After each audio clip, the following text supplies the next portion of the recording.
32. 바렌카의 과거, 그녀와 마담 시탈의 관계, 나아가 마담 시탈에 관하여 상세히 알아본 결과 공작 부인은 다음과 같은 내용을 알게 되었다.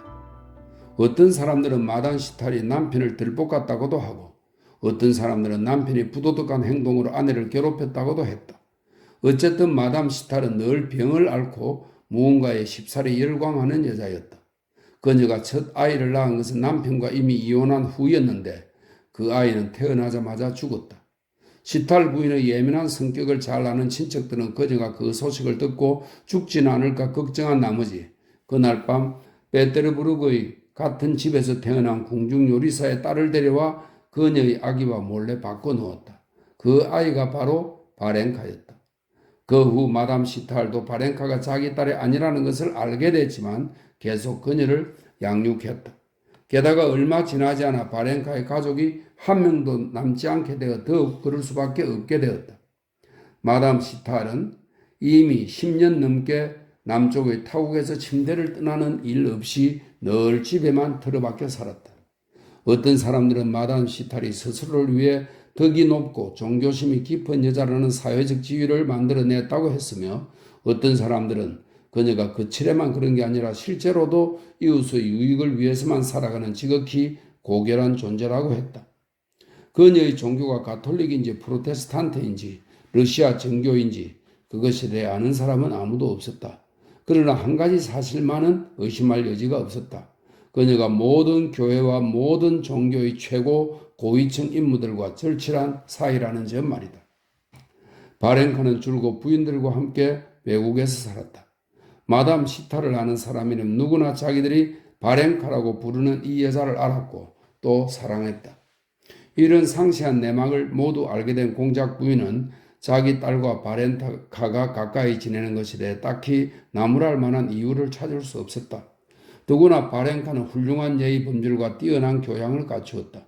게다가 프랑스어와 영어에도 매우 능통했다. 무엇보다 중요한 것은 시탈 부인이 병 때문에 공작 부인과 사귀는 기쁨을 누리지 못해서 유감스럽다는 뜻을 바렌카를 통해서 전한 것이다. 바렌카와 친구가 된 후 키티는 이 친구에게 더욱더 매력을 느꼈고 날마다 그녀에게서 새로운 미덕을 발견했다. 공작 부인은 바렌카가 노래를 잘한다는 말을 듣고 그녀에게 저녁 때 자기 숙소로 와서 노래를 불러달라고 청했다. 키티가 반주를 할 거예요. 우리 숙소에 피아노가 있거든요. 별로 좋은 건 아니에요. 하지만 당신이 우리에게 큰 기쁨을 주겠죠. 공작 부인은 특유의 꾸민 듯한 미소를 지으며 말했다. 그 미소는 오늘따라 키티에게 유난히 불쾌하게 느껴졌다. 바렌카가 노래하고 싶어 하지 않는 것을 눈치챘기 때문이다. 하지만 바렌카는 저녁에 악보집을 들고 찾아왔다. 공작 부인은 마리아 예브나와 그 딸의 대령을 초대했다. 바렌카는 그곳에 자기가 모르는 사람들이 와 있다는 사실에 전혀 개의치 않은 듯 곧장 피아노 쪽으로 다가갔다. 그녀는 직접 반주를 하지는 못했지만 목소리로 악보를 아름답게 읽어갔다. 피아노를 잘 치는 키티가 그녀의 노래에 반주를 해주었다. 당신은 대단한 재능을 가졌군요. 바렌카가 첫 곡을 아름답게 부르고 나자 공작 부인이 그녀에게 이렇게 말했다. 마리아 예브나와 그 딸도 그녀에게 감사하며 찬사를 보냈다. 저것 보십시오. 대령이 창밖을 바라보며 말했다. 당신의 노래를 들으려고 저렇게나 많은 사람들이 모였군요. 실제로 창 밑에는 꽤 많은 사람들이 모여 있었다. 제 노래가 여러분을 즐겁게 해드렸다니 저도 무척 기뻐요. 바렌카가 꾸밈없이 대답했다. 키티는 자랑스럽게 자기 친구를 바라보았다. 키티는 바렌카의 노래 솜씨에도 그 목소리에도 그 얼굴에도 흠뻑 빠져들었다. 그러나 무엇보다 자신의 노래를 그다지 대단하게 생각지 않고 사람들의 찬사에도 전혀 무관심해 보이는 그녀의 태도에 매혹되었다. 그녀는 그저 더 불러야 하나요? 아니면 그만 부를까요? 하고 묻는 것 같았다. 나라면 키티는 마음속으로 생각했다. 얼마나 잘난 척 했을까? 창문 밑에 모인 저 사람들을 보며 얼마나 기뻐했을까? 그런데 그녀는 그런 것에 전혀 관심이 없어. 그녀가 노래하는 것은 단지 아주머니의 부탁을 거절하고 싶지 않다는 바람, 아주머니를 기쁘게 해주고 싶다는 바람 때문이야. 그녀 안에는 도대체 무엇이 있는 걸까? 모든 것을 무시하고 어떤 상황에서도 침착함을 유지하게 하는 힘. 도대체 무엇이 그녀에게 이런 힘을 주는 걸까? 그 힘을 알아내고 그녀에게 그 힘을 배우고 싶어. 키티는 친구의 차분한 얼굴을 쳐다보며 생각에 잠겼다. 공작 부인은 바렌카에게 한 곡 더 불러달라고 부탁했고 바렌카는 피아노 옆에 똑바로 서서 앙상하고 거무스름한 손으로 박자를 맞춰 피아노 위를 가볍게 두들기며 조금 전처럼 막힘없이 또렷하고 아름답게 다른 곡을 불렀다. 악보집에 있는 그 다음 곡은 이탈리아 가곡이었다. 키티는 전주를 치고 바렌카를 돌아보았다. 키티는 이 전주 부분을 몹시 좋아했다. 이 곡은 그냥 넘어가죠. 바렌카가 얼굴을 붉히며 말했다. 키티는 깜짝 놀라 의아한 눈으로 바렌카의 얼굴을 뚫어지게 바라보았다. 그럼 다른 곡을 칠게요. 그녀는 악보를 넘기며 황급히 대답했다. 순간 그녀는 이 노래에 무슨 사연이 있음을 알아챘다. 아니에요. 바렌카는 한 손을 악보에 올려놓고 미소를 지으며 대답했다. 아니에요. 이 곡을 부를게요. 그러더니 그녀는 조금 전과 다름없이 침착하고 차분하고 아름답게 그 곡을 불렀다. 그녀가 노래를 마치자 모두들 또 한 번 그녀에게 감사의 말을 하고 차를 마시러 자리를 옮겼다. 키티와 바렌카는 숙소 앞에 있는 아담한 정원으로 나갔다. 그 노래에 어떤 추억이 있는 게 틀림없죠? 키티가 말했다. 말하지 않아도 돼요. 그녀는 황급히 이렇게 덧붙였다. 다만 사실인지 아닌지만 말해줄래요? 아니 뭐 어때요? 말해줄게요. 바렌카는 솔직하게 말하며 대답을 기다리지 않고 말을 이었다. 그래요. 추억이 있어요. 한때는 몹시 괴로운 기억이었죠. 한 남자를 사랑했어요. 그에게 이 노래를 불러주곤 했죠. 키티는 커다란 눈을 동그랗게 뜨고 말없이 다정하게 바렌카를 바라보았다. 난 그를 사랑했고 그도 나를 사랑했어요. 하지만 어머니의 반대로 그는 다른 여자와 결혼하고 말았죠. 그는 지금 여기서 멀지 않은 곳에 살아요. 그래서 이따금 그를 보곤 해요. 당신은 내게도 이런 로맨스가 있으리라고는 생각도 못했죠? 그녀가 말했다. 그녀의 아름다운 얼굴에서 키티가 느끼기에 한때 그녀의 존재 자체를 환하게 밝혀주어 섬직한 작은 불꽃이 희미하게 빛났다. 어떻게 그런 생각을 하지 않았겠어요? 내가 남자라면 당신을 알고 난 후에는 그 누구도 사랑할 수 없었을 거예요. 다만 내가 이해할 수 없는 건 어떻게 그 어머니의 만족을 위해 당신을 잊고 당신을 불행하게 만들 수 있었는가 하는 거예요. 그는 심장이 없는 사람이군요. 오, 아니에요. 그는 아주 좋은 사람이에요. 나도 불행하지 않아요. 오히려 난 너무 행복한걸요. 그럼 오늘은 더 노래를 부르지 않아도 되는 건가요? 그녀가 숙소로 향하며 이렇게 덧붙였다. 당신은 정말 좋은 분이에요. 너무나도 좋은 분이에요. 키티는 이렇게 소리치고는 그녀를 세우고 입을 맞추었다. 내가 조금이라도 당신을 닮을 수만 있다면. 어째서 당신이 다른 사람을 닮아야 하죠? 당신은 지금 그대로가 좋아요. 바렌카는 그녀 말에 온화하고 지친 듯한 미소를 띄우며 말했다. 아니에요. 난 결코 좋은 사람이 아니에요. 자, 말해줘요. 잠깐 여기 앉았다 가요. 키티는 그녀를 다시 자기 옆의 작은 벤치에 앉히며 말했다. 말해줘요. 정말 당신은 아무런 모욕도 느끼지 않아요? 한 남자가 당신의 사랑을 무시했고 그가 당신을 원하지 않았다고 생각해도 그는 날 무시한 게 아니에요. 난 그가 날 사랑했다는 걸 믿어요. 하지만 그는 착한 아들이라. 그래요. 하지만 그가 어머니의 뜻을 따른 것이 아니라 그저 그 자신이 키티는 이렇게 말하면서 그녀가 자기의 비밀을 털어놓았다는 것을 또한 수치심으로 빨갛게 달아오른 그녀의 얼굴이 이미 그 비밀을 폭로하고 말았다는 것을 깨달았다. 그렇다면 그 행동이 옳지 못한 거겠죠. 나라면 그런 남자에게 미련을 갖지 않겠어요. 바렌카가 대답했다. 그녀는 분명 지금의 이야기가 그녀에 관한 것이 아니라 키티에 관한 것임을 깨달은 듯했다. 하지만 그 모욕은요, 키티가 말했다. 그 모욕을 잊을 수는 없어요. 도저히 잊을 수 없어요. 그녀는 마지막 무도회에서 음악이 멈춘 동안 자기가 그에게 보낸 시선을 떠올리며 말했다.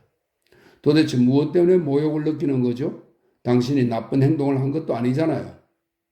나쁜 행동보다 더 못한 짓을 했어요. 수치스러운 행동이었죠. 바렌카는 고개를 저으며 키티의 손 위에 자기 손을 얹었다. 그래, 뭐가 수치스러운가요? 그녀가 말했다. 당신은 당신에게 무관심한 그 남자에게 사랑한다고 말할 수 없었을 텐데. 물론 그렇죠. 난 그에게 한마디도 고백하지 않았지만 그는 알고 있었어요. 아니요, 아니요. 시선이란 게 있고 몸짓이란 게 있잖아요. 난 100년을 산다 해도 결코 잊을 수 없을 거예요. 그래서 어쨌다는 거예요? 난 이해할 수 없어요. 문제는 당신이 그를 지금도 사랑하는가 아닌가 하는 거예요. 난 그를 증오해요. 난 나 자신을 용서할 수 없어요. 그건 왜죠? 수치, 모욕. 모두가 당신처럼 그렇게 예민하다면, 바렌카가 말했다. 그런 일을 겪지 않은 여자는 단 한 명도 없을 거예요. 그리고 그런 건 별로 중요하지 않아요. 그럼 뭐가 중요하죠? 키티는 호기심에 찬 놀라운 눈으로 그녀의 얼굴을 쳐다보았다. 많은 것들이 중요하죠. 바렌카가 미소 지으며 말했다. 도대체 뭐가요? 많은 것들이 중요해요. 바렌카는 뭐라고 말할지 몰라 이렇게 대답했다. 그러나 그때 창문에서 공작 부인의 목소리가 들렸다. 키티, 쌀쌀하구나. 쇼워를 가져가든지 안으로 들어오너라. 정말 시간이 됐네. 바렌카는 자리에서 일어서며 말했다. 난 또 마담 베르트에게 들려야 해요. 그분이 내게 와달라고 했거든요. 키티는 그녀의 손을 잡고 열정적인 호기심과 애원이 깃든 눈길로 물었다. 도대체 뭐죠? 가장 중요하다는 그것이 도대체 뭐예요? 무엇이 당신을 이토록 평온하게 하는 거죠? 당신은 알고 있죠? 내게 말을 해줘요. 하지만 바렌카는 키티의 눈이 무엇을 묻고 있는 것조차 몰랐다. 그녀는 단지 이제 마담 베르트에게 들렀다가 아주머니와 차 마실 시간에 맞춰 12시까지 자기의 숙소로 서둘러 돌아가야 한다는 것을 떠올렸을 뿐이다. 그녀는 안으로 들어가 악보를 챙기고는 사람들과 인사를 나눈 뒤 돌아갈 채비를 했다. 당신을 댁까지 모실 수 있도록 허락해 주십시오. 대령이 말했다. 그래요. 이런 밤중에 어떻게 혼자 가겠어요? 공작 부인이 그의 말에 맞장구를 쳤다. 파라시아라도 데리고 가세요. 키티는 바레카가 자신을 바래다 주어야 한다는 말에 가까스로 웃음을 참는 것을 보았다. 아니에요. 전 항상 혼자 다니는걸요. 그래도 지금까지 아무 일 없었어요. 그녀는 모자를 집어들고 이렇게 말했다. 그리고 키티에게 한 번 더 입을 맞춘 뒤 무엇이 중요한지에 대해서는 끝내 말하지 않고서 겨드랑이에 악보를 낀 채 활기차게 걸으며 여름밤의 어스름 속으로 자취를 감추었다. 무엇이 중요한지, 무엇이 그녀에게 남들이 부러워하는 그런 평온과 기품을 주는지, 그녀는 그것에 관한 비밀을 간직한 채 사라져 버렸다. 33. 키티는 시탈 부인과도 친해졌다. 그리고 그 교제는 바렌카에 대한 우정과 더불어 그녀에게 강력한 영향을 끼쳤을 뿐 아니라 그녀의 슬픔까지 위로해 주었다. 그녀는 그 교제 덕분에 자신의 과거와 전혀 공통성이 없는 완전히 새로운 세계, 자신의 과거를 높은 곳에서 차분히 바라볼 수 있게 해주는 고결하고 아름다운 세계가 자기 앞에 펼쳐졌다는 것에서 위안을 찾았다. 키티는 지금까지 자기가 탐닉해온 본능적인 삶 외에도 정신적인 삶이 존재한다는 사실에 눈을 떴다. 그녀에게 이 삶을 열어준 것은 종교였다. 하지만 그것은 키티가 어릴 때부터 접해온 종교, 말하자면 드보비돔에서, 이 드보비돔은 러시아어로 과부의 집이라는 뜻입니다. 1803년 페테르부르크와 모스크바에서 문을 연 자선기관으로 가난한 사람, 병자, 나이 든 과부 등을 돌본 기관이라고 하네요. 말하자면 버도비돔에서 아침 저녁으로 열리던 예배 설명입니다. 그곳에 가면 아는 사람들을 만날 수 있었다 이렇게 되어 있네요. 그곳에서 열리던 예배나 신부와 함께 슬라브어 성서 구절을 외우던 것으로 표현되던 종교가 아니라 그것은 숱한 아름다운 사상과 감정이 결합된 고결하고 비밀스러운 종교였으며 명령 때문에 믿게 되는 종교에 그치지 않고 사랑을 가능하게 하는 종교였다. 키티가 이 모든 것을 알게 된 건 말을 통해서가 아니었다. 마담 시타는 키티와 이야기할 때 사랑스러운 아이에게 넋을 빼앗긴 듯한 표정으로 자신의 젊은 날을 떠올리는 듯한 표정으로 키티를 바라보았다. 마담 시탈은 오직 사랑과 믿음만이 인간의 고통에 위로를 주며 우리를 불쌍히 여기는 그리스도의 눈에 하찮은 슬픔은 없다는 말을 단 한 번 했을 뿐 그나마도 금방 화제를 다른 것으로 바꾸었다. 하지만 키티는 그녀의 몸짓과 말, 거룩한 눈길, 특히 바렌카를 통해 알게 된 그녀의 일생, 그 모든 것에서 지금까지 몰랐던 것, 즉 무엇이 중요한지를 알게 되었다. 하지만 마담 시탈의 성품이 아무리 고결해도, 그녀의 일생이 아무리 감동적이어도, 그녀의 말이 아무리 고상하고 부드러워도 키티는 자기도 모르게 그녀 안에서 당혹스러운 면모들을 알아차리게 되었다. 마담 시탈에게 그녀의 친척들에 관하여 이것저것 묻는 동안 키티는 마담 시탈에게서 멸시하는 듯한 미소를 보았다. 그것은 그리스도교 신자다운 선한 모습과 완전히 상반된 것이었다. 또한 키티는 언젠가 마담 시탈이 자신의 숙소에서 가톨릭 사제와 함께 있는 동안 전등갓 그늘 밑에서 간신히 표정을 관리하며 특이하게 미소 짓는 것을 보았다. 이 두 가지 관찰이 아무리 사소한 것이라 해도 그 모습은 충분히 그녀를 당혹스럽게 했다. 그 때문에 키티는 마담 시탈을 의심하게 되었다. 그와 달리 친척도 친구도 없는 외로운 바렌카는 서글픈 실망을 안고서도 아무것도 바라지 않고 아무것도 아쉬워하지 않았다. 그녀는 그야말로 키티가 꿈에서나 그리던 완벽함 그 자체였다. 그녀는 바렌카를 보면서 자신을 잊고 다른 사람들을 사랑하는 사람만이 평온하고 행복하고 아름다울 수 있다는 것을 깨달았다. 키티도 그렇게 되고 싶었다. 키티는 이제야 가장 중요한 것이 무엇인가를 분명히 깨달았다. 하지만 그녀는 그것에 감탄하는데 만족하지 않고 즉시 그녀 앞에 펼쳐진 이 새로운 삶에 온 마음을 바쳤다. 그녀는 바렌카에게서 마담 시탈과 여러 사람들이 한 일을 듣고 벌써 미래의 삶을 위한 행복한 계획을 세웠다. 바렌카는 마담 시탈의 조카 알린에 관해 많은 이야기를 들려주었다. 키티는 알린처럼 어느 곳에 살던 불행한 사람을 찾아 힘이 닿는 한 그들을 돕고 복음을 전하며 병자와 죄인과 죽어가는 사람들에게 복음서를 읽어줄 생각이었다. 알린처럼 죄인들에게 복음서를 읽어주는 상상이 키티의 마음을 유난히 사로잡았다. 하지만 이것은 키티가 어머니에게도 바렌카에게도 털어놓지 않은 은밀한 공상이었다. 그러나 자신의 계획을 본격적으로 실천할 때가 오기를 기다리는 동안 키티는 지금이라도 환자와 불행한 사람들이 넘쳐나는 온천에서 바렌카를 본받아 자신의 새로운 원칙을 펼칠 만한 기회를 쉽사리 찾을 수 있었다. 처음에 공작 부인은 키티가 시탈 부인, 특히 바렌카에 대한 심취에 강하게 지배받고 있는 줄로만 알았다. 그녀는 키티가 행동만 바렌카를 따라하는 것이 아니라 자기도 모르게 바렌카의 걸음걸이, 말투, 눈을 깜빡이는 버릇까지 흉내내는 것을 보았다. 그러나 그 후 공작 부인은 딸의 내면에서 이런 동경과는 관계없이 어떤 중요한 정신적 대변혁이 일어나고 있음을 알아차렸다.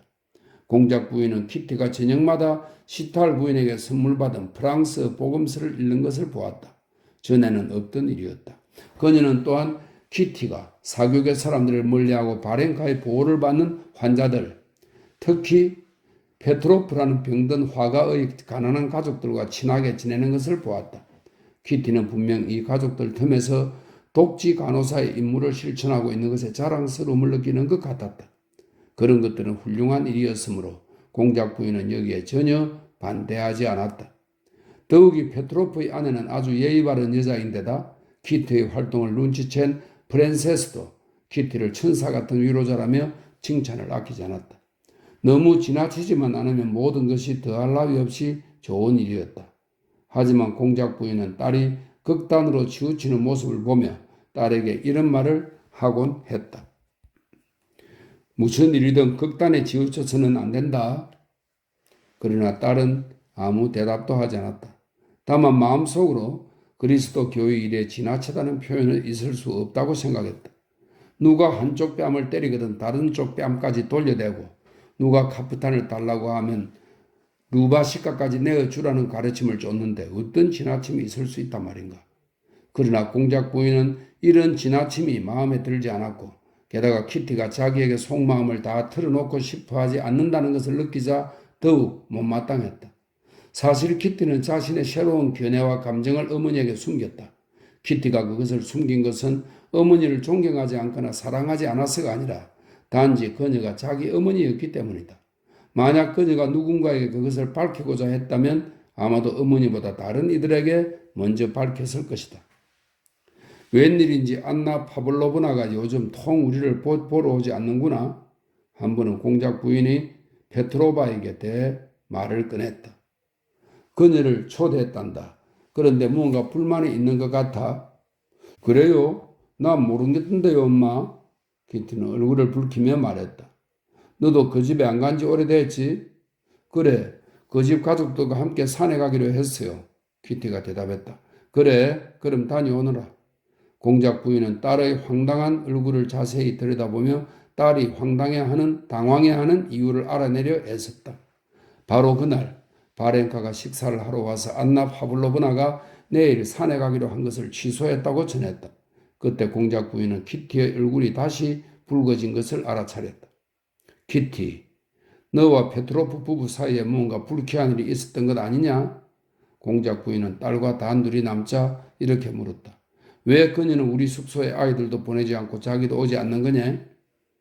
키티는 그들 부부와 아무 일도 없었으며 어째서 안나 파블로브나가 자기에게 불만이 있는 것처럼 구는지 잘 모르겠다고 대답했다.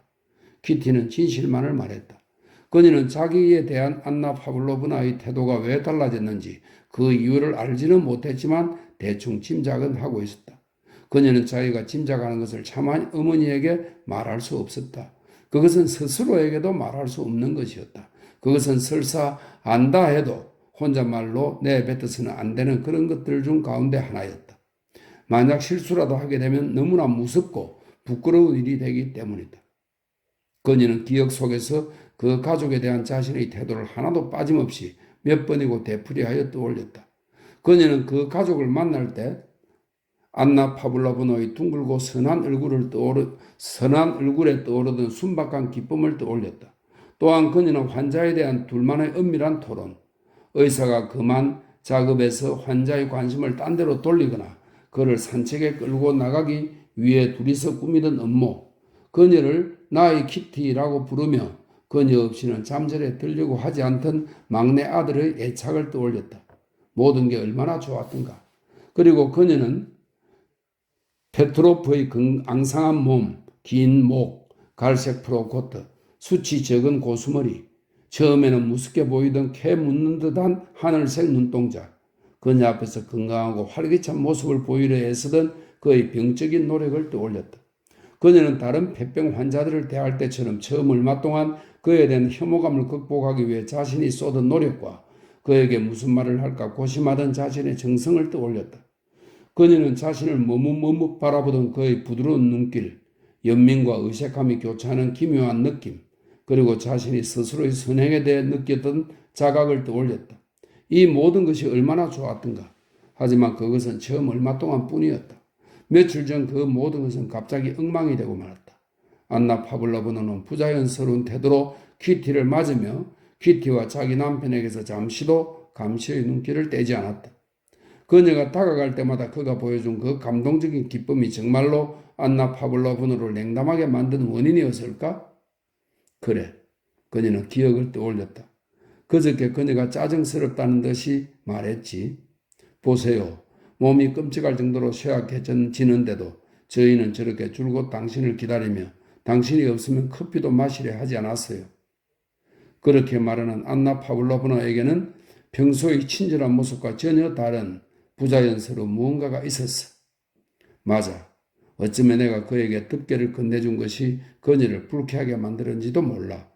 그것은 아주 간단한 일이었는데 그는 나까지 어색해질 만큼 굉장히 쑥스러운 태도로 그것을 받아들고 아주 오랫동안 고맙다는 말을 했지. 그리고 그가 대단히 훌륭한 솜씨로 그린 나의 초상화, 그리고 무엇보다 그 눈길, 당혹스러워하면서도 부드러운 그 눈길. 그래, 맞아. 바로 그거야. 키티는 몹시 두려워하며 속으로 같은 말을 되풀이했다. 아니야, 그럴 리 없어. 그래서도 안 돼. 그가 너무 불쌍해. 그녀는 뒤이어 이렇게 중얼거렸다. 이러한 의혹은 그녀가 새로운 삶에서 느끼던 매력을 앗아가고 말았다. 34. 온천 요양의 일정이 끝나갈 무렵 러시아의 정신을 충전한다며 카를스바트에서 바덴과 키신겐으로 러시아 친지들을 방문하러 떠난 세르바츠키 공작이 가족들 곁으로 돌아왔다. 외국 생활에 대한 공작과 공작 부인의 견해는 완전히 반대였다. 공작 부인은 모든 것이 훌륭하다고 생각했다. 그녀는 러시아 사회에 확고한 지위가 있으면서도 외국에 있는 동안 유럽의 귀부인과 비슷하게 보이려 애쓰며 짐짓 그런 척하곤 했다. 그러나 그녀는 전형적인 러시아풍의 마님이었기에 유럽식 귀부인이 될 수 없었다. 그래서 그녀가 유럽식 귀부인을 흉내내는 모습은 다소 어색해 보였다. 한편 공작은 그와 반대로 외국의 문물을 초악하게만 보았고 유럽식 생활을 거북하게 여겼으며 자기의 러시아식 습관을 고집하면서 외국에서는 일부러 자기에게 있는 유럽인의 모습을 실제보다 더 축소하려 애썼다. 공작은 전보다 마르고 볼의 살이 축 늘어진 모습으로 돌아왔지만 기분은 더할 나위 없이 좋아 보였다. 건강을 완전히 회복한 키티를 본 후 그의 유쾌한 기분은 더욱 고조되었다. 키티가 시탈 부인과 바렌카가 교제한다는 소식이나 공작 부인이 키티의 안에서 일어난 모종의 변화에 대해 들려준 관찰은 공작을 당황하게 했다. 그리고 그러한 것들은 그가 모르는 사이 딸의 마음을 빼앗은 것들에 대한 습관적인 질투심을 자극했고 딸이 그 영향을 벗어나 그의 손이 닿지 않는 어떤 영역으로 가버리지는 않을까 하는 두려움을 불러일으켰다. 그러나 그 불쾌한 소식들은 그의 내면에 언제나 존재하던 특히 카를스바트 온천에서 고조된 선량함과 쾌활함의 바다 속으로 침몰해 버렸다. 여행에서 돌아온 다음날 공작은 긴 외투를 입고 러시아인다운 주름투성이에 축 늘어진 볼을 빳빳하게 풀먹인 기스로 받친 채 더할 나위 없이 즐거운 기분으로 딸과 온천에 갔다. 아름다운 아침이었다. 작은 정원이 딸린 산뜻하고 명랑해 보이는 집들. 붉은 얼굴과 붉은 손을 내보이며 쾌활하게 일하는 몸속을 맥주로 가득 채운 독일 하녀들의 모습. 밝은 태양. 이런 풍경들이 마음을 즐겁게 했다. 하지만 온천과 가까워질수록 두 사람은 점점 더 많은 병자들과 마주치게 되었다. 그들의 모습은 독일의 질서정연한 일상 속에서 더욱 애처롭게 보였다. 키티는 이런 모순에 더 이상 놀라지 않았다. 눈부신 태양, 푸르른 잎사귀들의 즐거운 반짝임, 음악 소리는 그녀에게 병의 악화나 회복처럼 그녀가 주시하는 변화들과 낯익은 사람들을 애워사는 자연의 틀이었다. 하지만 공작에게는 6월 아침의 눈부신 빛, 최신 유행의 발랄한 왈츠를 연주하는 오케스트라 소리, 특히 건강한 하녀들의 모습이 유럽 각지에서 모여 음울하게 움직이는 이 시체들 틈에서 어딘지 모르게 무례하고 추하게 보였다. 공작은 사랑스러운 딸과 팔짱을 끼고 걸으며 자랑스러움과 젊음이 소생하는 듯한 기분을 느꼈다. 그러나 지금 그는 자신의 힘찬 걸음과 지방질로 덮인 큼직한 팔다리 때문에 어쩐지 거북하고 부끄러운 것 같았다. 그는 많은 사람들 앞에서 벌거벗은 사람이 느낄 법한 그런 기분을 맛보았다. 소개해 주겠니? 너희 새 친구들에게 날 소개해다오. 그는 팔꿈치로 딸의 팔을 지그시 누르며 말했다. 나 네 혐오스러운 이 소젠도 좋아하게 되었단다. 이곳이 너희 건강을 회복시켜 주었기 때문이지. 다만 이곳은 서글픈 곳이구나. 우울한 곳이야. 저 사람은 누구냐? 키티는 아는 사람을 만나든 모르는 사람을 만나든 길에서 마주친 이들의 이름을 아버지에게 가르쳐 주었다. 정원 입구에서 두 사람은 앞을 못 보는 마담 베르테와 그녀를 안내하는 여자를 만났다. 공작은 키티의 목소리를 알아들은 이 프랑스 노부인의 감동에 찬 표정을 보며 기뻐했다. 그녀는 곧 프랑스인 특유의 과도한 상냥함을 보이며 그와 이야기를 나누기 시작했다. 그녀는 너무나도 훌륭한 딸을 두었다며 그에게 찬사를 보내고 키티를 보배라느니 진주라느니 천사 같은 위로자라느니 하며 키티를 하늘 끝까지 주워 올렸다. 그럼 제 딸이 두 번째 천사겠군요? 공작이 미소를 지으며 말했다. 제 딸 아이는 바렌카를 천사 1호라 부르니까요. 오, 바렌카, 그녀는 진짜 천사예요. 함께 걸을까요? 마담. 베르테가 그의 말에 맞장구를 쳤다. 두 사람은 회랑에서 바렌카도 만났다. 그녀는 우아한 빨간색 손가방을 들고 맞은편에서 황급히 걸어왔다. 아빠가 돌아오셨어요. 키티가 그녀에게 말했다. 바렌카는 그녀의 동작이 언제나 그러하듯 소박하고 자연스럽게 무릎을 굽히는 인사와 고개를 숙이는 인사 사이의 중간 동작을 취하고는 곧 모든 사람을 대할 때처럼 공작과도 자연스럽고 꾸밈없는 말투로 이야기를 나누기 시작했다. 물론 당신을 알지요. 아주 잘 알고 있어요. 공작은 미소 띤 얼굴로 그녀에게 말했다. 키티는 그 미소를 보며 자기의 친구가 아버지의 마음에 들었다는 것을 즐거운 마음으로 확인했다. 당신은 어디를 그렇게 서둘러 가요? 아주머니가 여기에 와 계세요. 그녀는 키티를 돌아보며 말했다.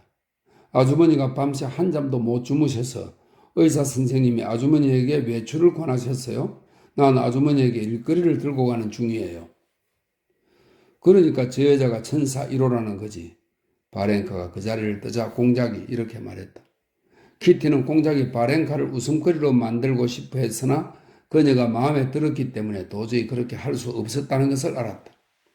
그럼 이제 너희 친구들 다 만나게 되겠구나. 그가 덧붙였다. 마담 시탈도 보겠군. 그녀가 황송하게도 날 알아봐 준다면 말이다. 아빠, 그런데 정말 그분을 아세요? 키티는 두려움이 섞인 목소리로 물었다. 그녀는 아버지가 마담 시탈의 이름을 입에 올릴 때 그의 눈동자에 조소히 불꽃이 타는 것을 보았다. 그녀의 남편을 잘 알지. 그리고 경건주의자가 되기 이전의 그녀에 대해서도 좀 알고. 경건주의가 뭐예요, 아빠? 키티는 자기가 시탈 부인에게서 그토록 높이 평가한 덕목에 명칭이 있다는 것을 알고 깜짝 놀랐다. 이 경건주의라는 것은 17세기 말에 독일의 루트파 교회의 지성주의를 공격하면서 일어난 프로테스탄트 종교운동이라고 합니다. 성서주의, 엄격한 종교생활, 금욕적 도덕 실천 등을 특징으로 한다고 되어 있네요. 그러나 공작은 여기에서는 당시 러시아 귀족사회에 유행하던 보다 일반적인 경건주의를 언급하고 있다고 합니다. 이것은 표면적인 종교 의례보다도 내면의 평화와 기도를 더 중시했던 것이라고 이렇게 설명이 되어 있네요. 나도 잘 모른다. 난 그저 그녀가 모든 것에 대해 하나님께 감사한다는 것만 알 뿐이다. 모든 불행에 대해서도, 심지어 남편이 죽은 일에 대해서도 말이다. 그런데 그들 부부는 사이가 지독하게 나빴거든. 그러니 꼴이 우습게 된 거지. 저 사람은 누구니? 저렇게 불쌍한 얼굴을 하고 있다니. 그는 벤치에 앉은 키 작은 환자를 보며 이렇게 말했다. 그는 갈색 코트에 흰 바지를 입었는데 살이 없는 앙상한 다리뼈 위에서 흰 바지가 기이한 주름을 이루고 있었다. 그 신사는 성긴 고수머리 위에 쓴 밀짚 모자를 약간 들어 올렸다. 그러자 모자 자국으로 병약한 붉은 빛을 띤 높은 이마가 드러났다. 저분은 화가인 페트로프예요. 키티는 얼굴을 붉히며 대답했다. 그리고 저기 있는 분이 부인이고요. 그녀는 안나 파블로브나를 가리키며 덧붙였다. 안나 파블로브나는 두 사람이 자기들 쪽으로 다가오자 마치 일부러 그러는 듯 새길에서 뛰어다니는 아이의 뒤를 쫓기 시작했다. 정말 불쌍해 보이는 남자야. 하지만 무척 다정한 표정을 짓고 있구나. 공작이 말했다.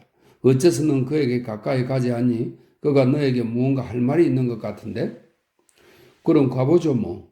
키티는 이렇게 말하며 몸을 획 돌렸다. 오늘은 몸이 좀 어떠세요? 그녀가 페트로프에게 물었다. 페트로프는 지팡이를 짚고 일어나 공작을 머뭇 바라보았다. 이 아이가 내 딸입니다. 공작이 말했다. 서로 알고 지냅시다. 화가는 인사를 하고 기묘하게 반짝이는 하얀 이를 드러내며 미소를 지었다. 어제 우리는 당신이 오길 기다렸답니다, 아가씨. 그는 키티에게 말했다. 그는 이렇게 말하며 약간 비틀거렸다. 그러자 그는 한 번 더 휘청거리면서 일부러 그런 것처럼 보이려고 애썼다. 저도 가고 싶었어요. 그런데 안나 파블로브나가 다들 안 가기로 했다며 바렌카에게 전가를 보냈다고 했어요. 어떻게 그런 일이? 우리가 안 가다니요? 페트로프는 얼굴을 붉히며 곧 기침을 하더니 눈으로 아내를 찾았다. 아네타, 아네타. 그가 큰 소리로 불렀다. 그러자 그의 가느다란 흰목에 새끼줄처럼 굵은 핏줄이 솟아올랐다. 안나 파블로브나가 다가왔다. 당신은 왜 우리가 안 간다고 아가씨에게 전가를 보낸 거야? 그는 목소리가 잘 나오지 않자 성난 표정으로 그녀에게 소근거리듯 말했다. 안녕하세요, 아가씨. 안나 파블로브나가 꾸민 듯한 미소를 지으며 말했다. 그 미소는 그녀가 예전에 보여준 태도와 너무나 달랐다. 뵙게 되어 무척 반갑습니다. 그녀는 공작을 돌아보았다. 오래전부터 뵙고 싶었어요, 공장님. 어째서 우리가 안 간다고 아가씨에게 전가를 보냈냐니까? 화가는 더욱더 화를 내며 목신 소리로 한 번 더 소곤거렸다.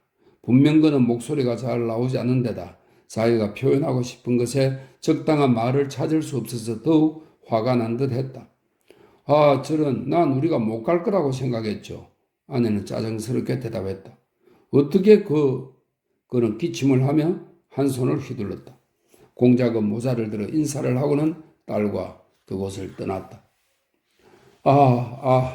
그는 무겁게 탄식했다. 불쌍한 사람들. 그래요, 아빠. 키티가 대답했다. 하지만 이것만은 아셔야 해요. 저 부부에게는 아이가 셋이나 있는데 하녀는 한 명도 없고 재산도 거의 없어요. 화가는 아카데미에서 얼마 안 되는 돈을 받고 있죠. 키티는 흥분을 억누르고자 애써 발랄하게 이야기했다. 그녀가 흥분한 것은 자기에 대한 안나 파블로브나의 태도에 야릇한 변화가 생겼기 때문이었다. 저기 마담 시탈이 있어요. 키티가 휠체어를 가리키며 말했다. 휠체어 안에는 하늘색과 회색 천을 걸친 누군가가 여러 개의 쿠션에 기댄 채 양산 아래 누워 있었다. 마담 시탈이었다. 그녀 뒤에는 휠체어를 미는 어물한 표정의 건장한 독일인 종업원이 있었다. 그 옆에는 금발의 스웨덴인 백작이 서 있었다. 키티는 그의 이름을 알고 있었다. 휠체어 주위에서는 몇몇 병자들이 무슨 진귀한 것을 바라보듯 이 귀부인을 쳐다보며 꾸물거리고 있었다. 공작은 그녀에게 다가갔다. 그 순간 키티는 그의 눈에서 그녀를 종종 당혹스럽게 하던 조롱의 불꽃을 발견했다. 그는 마담 시탈에게 다가가 훌륭한 프랑스어로 대단히 정중하고 부드럽게 이야기하기 시작했다. 요즘에는 그런 프랑스어로 말하는 사람이 지극히 적었다. 날 기억할지 모르겠습니다만 내 딸에게 보여준 당신의 친절에 감사하기 위해 당신에게 날 상기시켜야겠습니다. 그는 모자를 벗고 그녀에게 말했다. 알렉산드로 세르바츠키 공장님이시군요. 마담 시탈이 아름다운 눈을 들어 그를 바라보며 말했다. 키티는 그 눈빛에서 불만스러운 기색을 눈치챘다. 정말 반가워요. 난 당신 딸을 무척 좋아하게 됐답니다. 여전히 건강이 안 좋으십니까? 네, 하지만 이젠 익숙해진걸요. 마담 시탈은 이렇게 말하며 공작에게 스웨덴인 백작을 소개했다. 당신은 거의 안 변했군요. 공작은 그녀에게 말했다. 내가 당신을 만날 영광을 갖게 된 게 10년 만인가 11년 만인데 그래요. 하나님은 우리에게 십자가를 주시고 그것을 짊어질 힘을 주시죠. 저도 가끔 왜 이런 생활이 계속되는지 놀라곤 한답니다. 저쪽부터. 그녀는 짜증을 내며 바렌카를 돌아봤다. 바렌카는 그녀의 다리를 덮개로 감싸는 일에 서툴렀다. 아마도 선을 행하라고 그런가 봅니다. 공작은 눈웃음을 지으며 말했다. 그것은 우리가 판단할 문제가 아니죠. 시탈 부인은 공작의 얼굴에 떠오른 표정의 뉘앙스를 알아채고 이렇게 말했다. 그럼 내게 이 책을 보내주겠어요. 친절한 백장님 정말 고마워요. 그녀는 젊은 스웨덴인 남자를 돌아보며 이렇게 말했다. 공작은 주위에 서 있던 모스크바 대령을 알아보고 소리치더니 시탈 부인에게 인사한 후 그곳에서 만난 모스크바 대령과 딸을 데리고 자리를 떴다. 이것이 우리나라의 귀족이라는 겁니다, 공장님. 시탈 부인이 자기와 친분을 맺지 않은 것에 불만을 품고 있던 모스크바 대령은 그녀를 조롱하고 싶은 마음에 이렇게 말했다. 저 여자는 예나 지금이나 똑같군. 공작이 대답했다. 그럼 공장님은 저분이 병에 걸리기 전부터 말하자면 병석에 눕기 전부터 저분을 알았습니까? 그렇다네. 그녀는 나와 알게 된 무렵부터 병석에 들어 누웠지.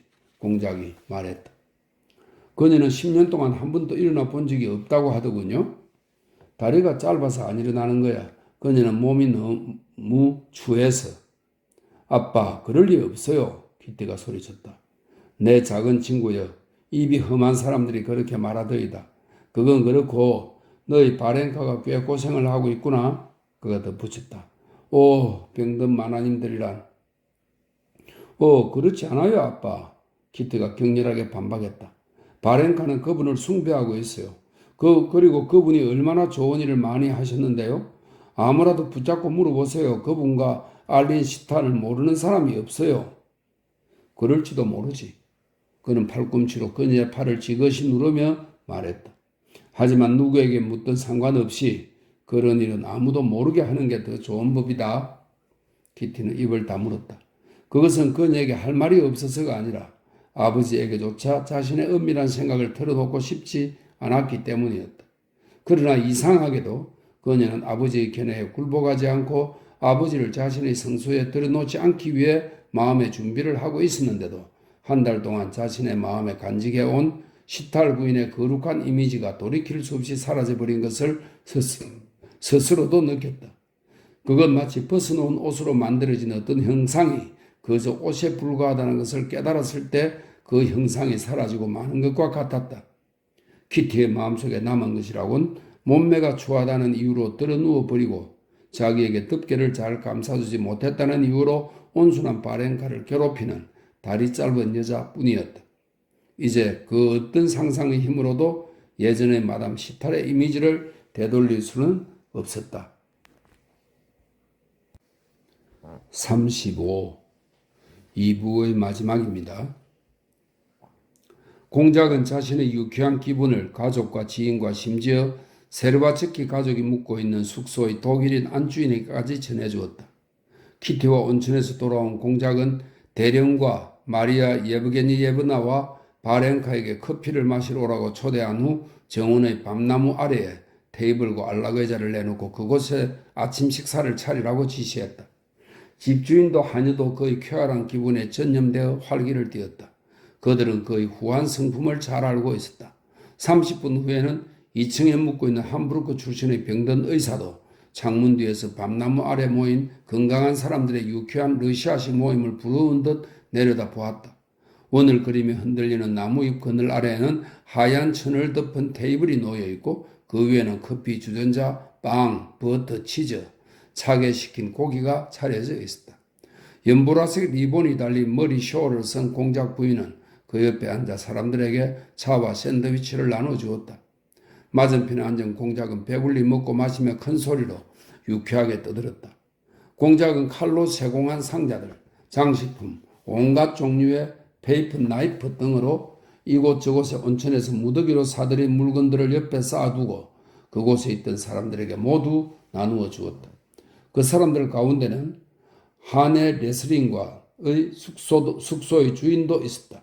공작은 주인과 우스꽝스러운 독일어로 농담을 주고받으며 키티를 치료한 건 온천이 아니라 주인의 훌륭한 요리, 특히 자두 수프였다고 단언했다.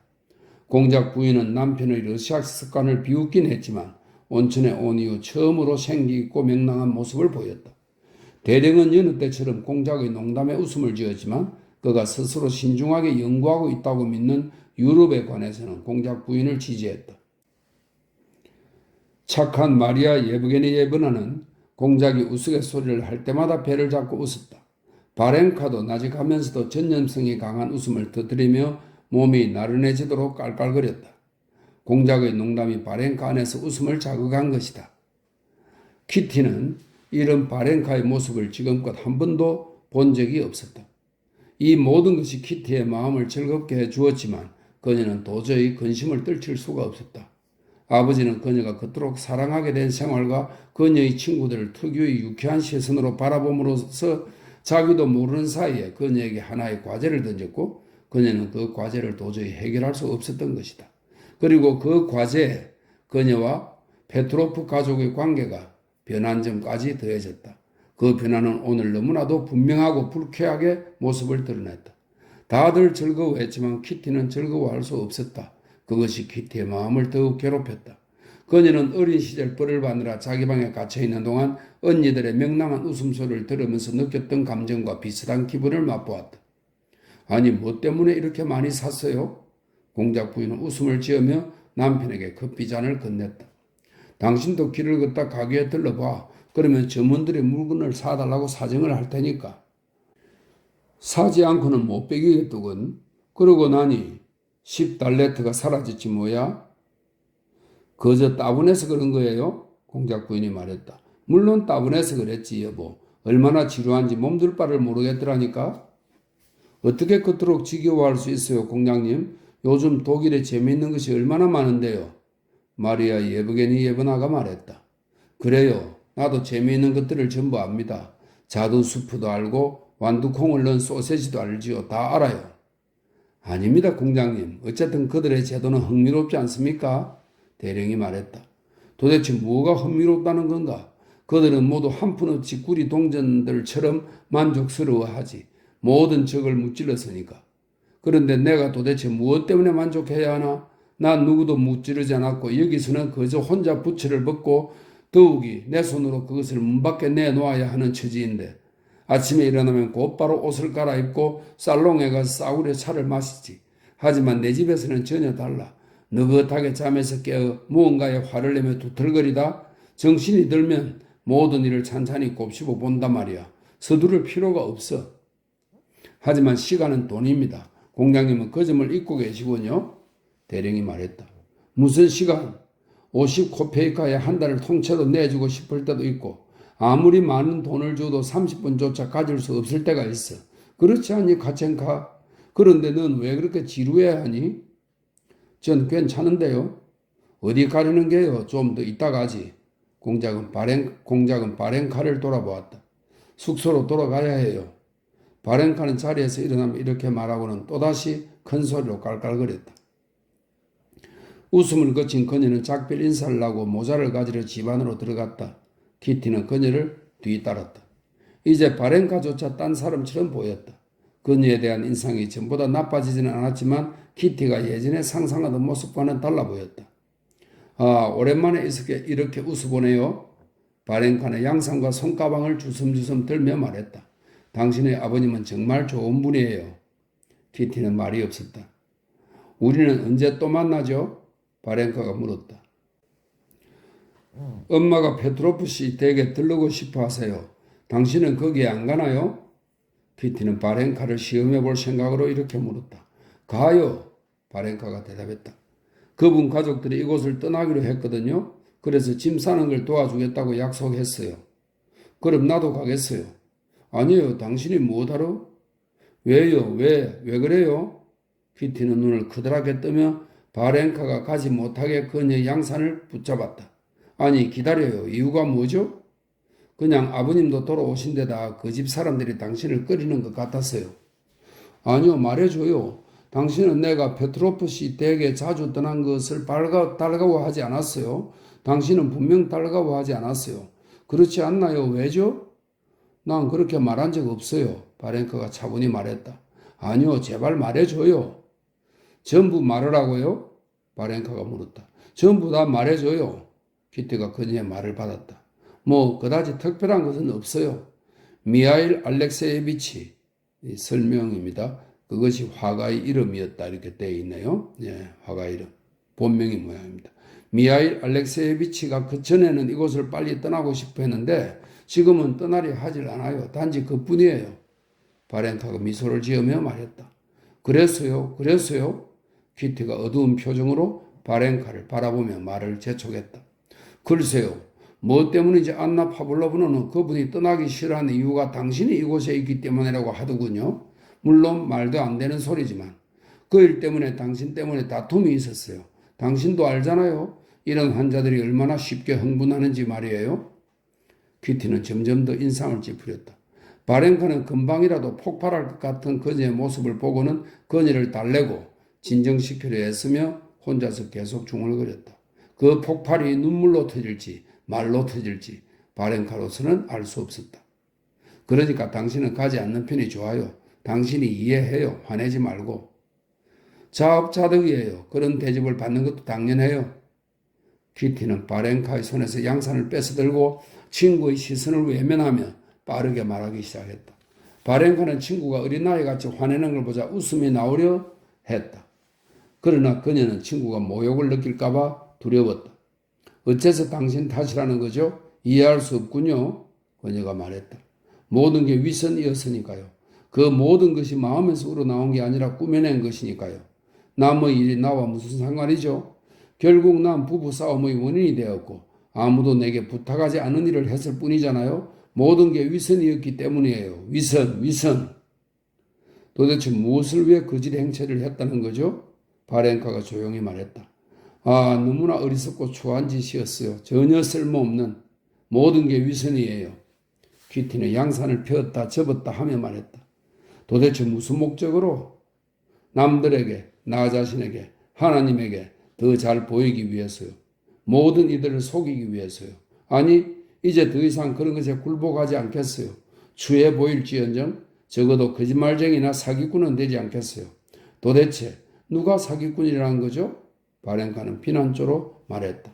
당신은 마치. 하지만 키티는 발작과도 같은 분노에 사로잡혔다. 그녀는 바렌카가 말을 끝까지 맺지 못하도록 가로막았다. 당신을 두고 한 말은 아니에요. 결코 당신에 대한 이야기가 아니라고요. 당신은 완전한 사람이에요. 네, 그래요. 난 당신이 너무나 완전하다는 것을 잘 알아요. 하지만 내가 나쁜 인간인 걸 어쩌란 말이에요. 내가 나쁜 인간이 아니었다면 이런 일도 없었을 거예요. 그러니 내가 본래 모습으로 살게 내버려 둬요. 이젠 더 이상 착한 척하지 않을래요. 내가 안나 파블로브나와 무슨 상관이 있겠어요? 그 사람들은 그 사람들이 바라는 대로, 나는 내가 바라는 대로 살면 그만이에요. 난 다른 사람이 될 수 없어요. 모두 다 쓸모없는 짓이에요. 쓸모없는 짓이라고요. 어째서 쓸모없다는 거죠? 바렌카가 주저하는 빛으로 말했다. 다 헛된 짓이에요. 난 오직 마음이 시키는 대로만 살지만 당신은 원칙에 따라 살죠. 난 그냥 당신이 좋았어요. 하지만 당신이 날 좋아해 준 것은 분명 나를 구원하고 나를 훈계하기 위해서였어요. 당신의 말은 옳지 않아요. 바렌카가 말했다. 나는 지금 다른 사람에 대해서 말하는 게 아니에요. 나 자신에 대해 말하고 있다고요. 키티, 어머니의 목소리가 들렸다. 이리 와서 아버지에게 너의 산호를 보여드리라. 키티는 친구와 화해도 하지 않은 채 오만한 태도로 책상에서 산호가 든 작은 상자를 집어들고는 어머니에게로 갔다. 무슨 일이 있었니? 왜 그렇게 빨개졌니? 아버지와 어머니가 입을 모아 말했다. 아무것도 아니에요. 그녀가 대답했다. 금방 돌아올게요. 그녀는 이 말을 남기고 다시 달려갔다. 아직 저기 있네. 그녀는 생각했다. 그녀에게 뭐라고 하지? 하나님, 내가 무슨 짓을 한 거야? 내가 뭐라고 짓거린 거야? 뭐 때문에 그녀를 모욕했을까? 그녀에게 뭐라고 하지? 키티는 이런 생각을 하며 문가에 멈춰 섰다. 바렌카는 모자를 쓰고 한 손에 양산을 쥔 채 테이블 앞에 앉아 키티가 망가뜨린 손잡이를 바라보고 있었다. 그녀가 고개를 들었다. 바렌카, 용서해요. 날 용서해줘요. 키티는 그녀에게 다가가며 이렇게 속삭였다. 나도 내가 무슨 말을 했는지 모르겠어요. 난 정말 당신을 슬프게 하고 싶지 않았어요. 바렌카가 미소를 지으며 말했다. 화해가 이루어졌다. 하지만 아버지가 돌아온 이후 키티에게는 자신이 몸담고 있던 세계가 모두 변했다.